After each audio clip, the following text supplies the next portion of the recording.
What's good, YouTubers and YouTubettes? This is JB Sports, back again with another one. Game 2 of the NBA Finals goes to the Phoenix Suns as they defeat the Milwaukee Bucks 118-108 to go up 2-0, and they're halfway home to capturing their first NBA championship in franchise history. They was able to overcome first quarter where the Milwaukee Bucks attacked the basket at will.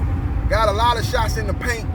As you can see, that was the emphasis that Milwaukee Bucks head coach Mike Budenholzer emphasized going into game 2.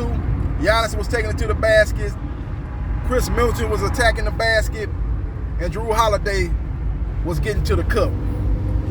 But when you looked up at the score late in the first quarter, all that good work the Milwaukee Bucks was doing did not give them a big enough lead, in my opinion, to kind of get them comfortable going into the second quarter. You know, you looked up, they was up 23-20. It was like, damn, they should be up more. They was actually scoring more field goals than the Phoenix Suns, but with the three-point shot that the Phoenix Suns was hitting, they was able to stay close. And then when they was able to get a little bit better bead on the game plan that Milwaukee Bucks came into game 2 was, they started to kind of challenge a lot of those layups. Jrue Holiday missed a lot of shots right at the rim, but there was difficult shots as the Phoenix Suns put up much more resistance at the rim than they did to start the game out. Now, I think there's one move that Mike Budenholzer is going to have to do. I'm going to talk about that a little bit later. I'm going to break this game down a little bit more in depth, but it's a move that Mike Budenholzer must make in the starting lineup for them to have a chance in this series. If you don't make this move, this series is over in 5 or 6 games, in my opinion. Number 1 was Giannis Antetokounmpo. Played an unbelievable game, man. Set a finals record with 20 points in the third quarter, which eclipsed 19 points in the third quarter that Kobe Bryant did, I think in 2010, if I'm not mistaken. And then LeBron James had an 18-point third quarter in the 2014 NBA Finals for the Miami Heat. So he set that record. He had a big-time game, did not have no help. He was like the man on the island by himself. Didn't have nobody there. Nobody there. You know, again, Chris Middleton and Jrue Holiday, they did a good job early in the first quarter attacking the basket, but as the game went on, man, they could not buy a bucket. They could not make shots. They were nowhere to be found as the backcourt shot a horrible percentage. I don't know what they finished this game with, but it had to be around 30-35% field goal percentage is what they had in game 2. So that's not going to get it done. Giannis going to definitely need some help, and they're going to have to get some better production from PG Tucker, man. PG Tucker was guarding Devin Booker a lot in this game, especially in the second half, but it didn't matter, man. Devin Booker had it cooking, man, specifically from the three-point line. He made 7 three-point shots in this game. I don't know if that was a finals record. If it ain't, it's definitely in the top 5 of most three-point field goals made in the NBA Finals game. It's got to be in the top 5. It wasn't a record, but it's got to be in the top 5. That man had a beautiful game last night. He was hitting the threes. He was attacking the basket. He was hitting the mid-range game. He had the whole game on full display and letting everybody know that he is that dude. He is that young guy that's going to be one of the guys they're going to talk about for years to come. Played an unbelievable game. Chris Paul is just a floor general, just a smart player, a high basketball IQ. He knew going into the game, too, based off his performance in game 1, that the defense of Milwaukee was going to focus on him. So I know he probably told Devin Booker, be ready, because they're going to double me hard out there pick and roll. They're going to try to come down hard on the pick and roll. They're going to try to fight over the pick and roll. They're going to have they're going to trap the pick and roll, or they're going to have another man shading off the pick and roll. Just be ready, and I'm going to come to you. And Devin Booker was more than ready, as he was the best player on the court for the Phoenix Suns. The best player on the court for both teams was Giannis Antetokounmpo, man. He had an unbelievable game, 42 points, had double-digit rebounds, had high assists. He just had a magnificent game, probably his best game of the playoffs outside of the Game 7 Eastern Conference semifinal game when they was able to move on and defeat the Brooklyn Nets.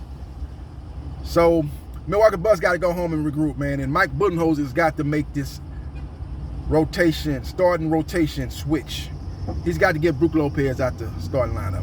This series is not for him. You know, it's not that he's a bad player, but just certain matchups, especially when you're a big man that's slow-footed It's not quick lateral, man. Certain teams, especially teams that are guard-oriented, teams that have guards that can play at a high level off the screen, pick and roll, and they can switch off on the big man and really do damage. This ain't the series for him. He's going to have to go to the bench. He can come into the game when Phoenix Suns bring in Kaminsky. Then that's when you bring in Brook Lopez. Outside of that, he don't need to be involved in this series in a meaningful way. It is what it is, man. This guy has been an all-star player over his career. Very good player coming out of Stanford. I remember him and his brother made a run to the Sweet 16. I was at that game at Reliance Stadium. It was NRG Stadium back then when the Texas Longhorns were able to defeat them in the Sweet 16 and move on to the Elite Eight, where they lost to Derrick Rose and the Memphis Tigers. But I was at that game. That's when I first started noticing him. And he's got a very good game. And he went to the Nets, I think, when they was in New Jersey, maybe before they went to Brooklyn, if I'm not mistaken. He had an all-star season with them. So he's been a guy that's been a productive player since he came into the league. But this series, again, is not for him. I think they got to put George Teague in the lineup. He's got to be the point guard, move Jrue Holiday to the 2. You got Chris Middleton at the 3. You got PG Teague at the 4, and you got Giannis at the 5. That need to be your starting lineup. Mike Budenholzer, you need to make that adjustment. I know you're saying, well, I got to keep Brook Lopez in the game because he spaces the floor for Giannis Antetokounmpo. Don't worry about that. Giannis gonna get his numbers. Giannis, they have no answer for Giannis. Crowder is too little, not quick enough, not athletic enough to hang with Giannis. Yeah, so he can't hang with him. Bridges is too small. They got no answer for Giannis. Giannis gonna do his thing. He ain't got to have no great space in there. Like I said, Lopez is just getting misused and abused out there on the defensive end of the court. He's a defensive liability, so you got to move on from him. Like I said, just bring him off the bench when the Phoenix Suns bring in Kaminsky. That's when you bring in Brook Lopez. But outside of that, man, he needs to be put on the bench, and you have to go small. Giannis at the 5, PG Teague at the 4, Chris Middleton at the 3, Jrue Holiday at the 2, George Teague at the 1. You got to understand, George Teague, about 5-6 years ago, was a top 5 point guard. He was looked upon in that same light as a Chris Paul at that time. You know, when they first came on, Steph Curry, Damian Lillard had just came on the scene. People like that. He was in that top 5. He was one of the guys that was mentioned as a top 5 point guard. He had an argument. I remember Isaiah Thomas was on NBA TV talking about George Teague, talking about George Teague needed to take the throne. He needed to be trying to take that throne, man, as the top point guard in the game. That's how good he was when he was with the Atlanta Hawks. You know, Isaiah Thomas was even giving him high praise. So he's a guy that's been playing at the high level. He's a pure point guard. He can shoot. He can get to the basket. He got a nice little touch in the middle of the paint where he got that little floater, little push shot right there in the middle of the paint. He's got a very nice game, man, and he played well at the end of the Atlanta Hawks series. So he's got some confidence going into the NBA Finals. So Budenholzer needs to definitely put him out there in the starting lineup and go small. If he don't do that, then that series will be over with probably in 5 games.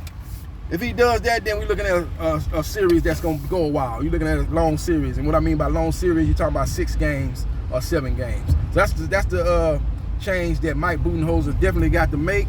If he don't do that, it's going to be a short series for the Milwaukee Bucks. We will see what happens, and we will see what transpires in Game 3 of the NBA Finals that's going down Sunday,